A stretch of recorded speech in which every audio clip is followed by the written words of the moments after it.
qaybta labaad ay u baahan nolosheena in qorshe loo sameeyo markii cibaadada laga yimaado waxa loo yaqaanaa waa the social role waa doorka ama aynu ka qaadanayno socialka waxaynu nahay marka laga yimaado adoomo ilaahay waxaynu nahay dad bila aadana oo la nool dad kale oo bila aadana ayaynu ku dhex noolahay oo la noolnahay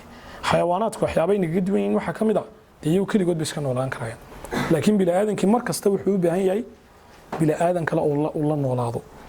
marka relationship ay naga dhaxaynaya bila aadankii nololna waad wadaagaysaan xiriirna waad wadaagaysaan marka waxa loo baahan yahay afar qodob baynu halkan sheegi doonaa waa afar xiriir oo aynu leenahay afarta xiriir waxa loo baahan yahay mid walba inaynu qorshe gaar ah aynu u sameeyno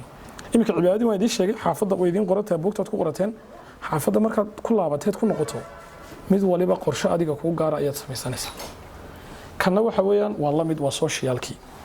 waayahay xiriirka waxa ugu horeeya koobaad waa relationship with parents weeyaan waa xiriirka aad la leedahay waalidka hadday noqoto dad bila aadan oo la nool yahay xiriirka ugu sareeya qof la yeeshay waa waalidka weeyaan waa kii nabigu raxmatu alayhi salaatu wasalaam ninkii muxuu ahaayay jihaadka ka dalbaday ahayun waalidaka buu weydiiyay labadaadii waalid may nool yihiin ha markuu ku jawaabay waxa uu ku yiri fafiihima fajaahid orada jihaadka iskaga laabo iyaga ku jihaad buu iyaga u shaqeey marka xiriir cid la sameeyo waxa ugu horeysa ugu fadli badan ugu sareeya waalidka weeyaan marka waalidka hadii aanad xiriir fiican aanad la lahayn ama imika ardayda qaarkood halkan joogtay meel dhaadheer bay ka yimaadeen way adag tahay inay waalidkooda ay maalin walba la kulmaan ama ay arkaan de waxa muhiim ah laakiin dhinaca kale de imika alxamdulillah way fududahay inaad mar walba aad ka war hayso oo mar walba aad la hadasho ugu yaraan bal telefoon inaad waalidkaaga aad xiriiriso hadday nool yihiin iyo hadday dhinteen waxay kaaga baahan yihiin inaad xiriiriso oo haddii xataa ay dhinteen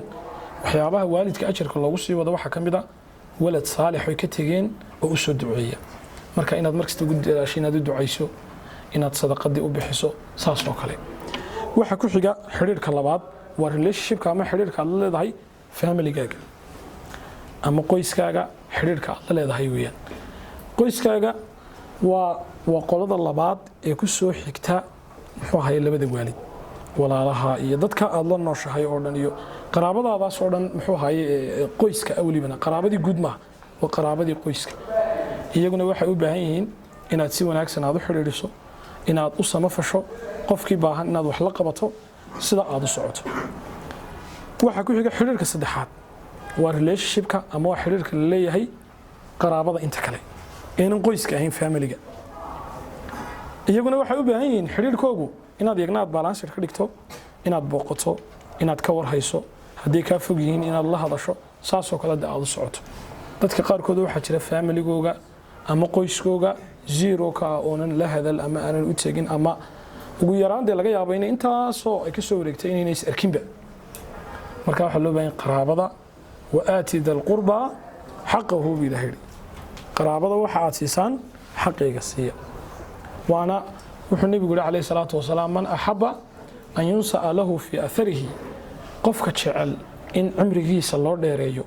arsaaqdiisana loo waasiciyo falyasil rahimahu qaraabadiisa ha xiriiriyo marka hadii halkaas iyadna ay wax kaaga jiraan qaraabada waa inaad xiriiriso xiriirka ugu dambeeya ee afraad waxa weeyaan waa relationship with friends weeyaan waa xiriirka aad la leedahay saaxiibadana de inaad xiriir wanaagsan aad kula yeelato aad wanaajiso aad soo dhaweyso waa laga maarmaan laakiin maxaa la diidan yahay xiriirka daba bulshada aynu la noolahay saas oo kala sareysa waalidka ugu sareeyo lagu xisaabinaya family-ga ku xiga qaraabada ku xigta saaxiibada ugu dambeeya dadka qaarkood maxay sameeyaan saaxiibada ka wada horeysiyaan waxa kale oo dhan waalidkii u baahan in loo shaqeeyo ee laga yaabo in saaxiibkiis ka raaco ama uu kubadiis kala soo ciyaaro ama uu halkan ka dhaco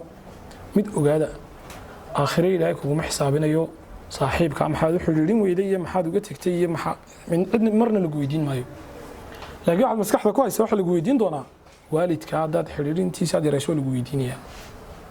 qaraabadaada waa lagu weydiinaya family-gaaga waa lagu weydiinaya marka kuwa lagu weydiinayo ka horeysay saaxiibada iyo dadka kale ee aad muxuu ahaayay aad asxaabtii tihiin hadday noqdaan asxaab waxbarasho iyo hadday noqdaan asxaabtii kale istaqaaneen halkaasina waa qayb labaad oo nolosha ka mid ah oo iyaduna qorshe u baahan 6 qaybood baa loo qaybinayaa nolosha saynu soo sheegnay qaybta saddexaad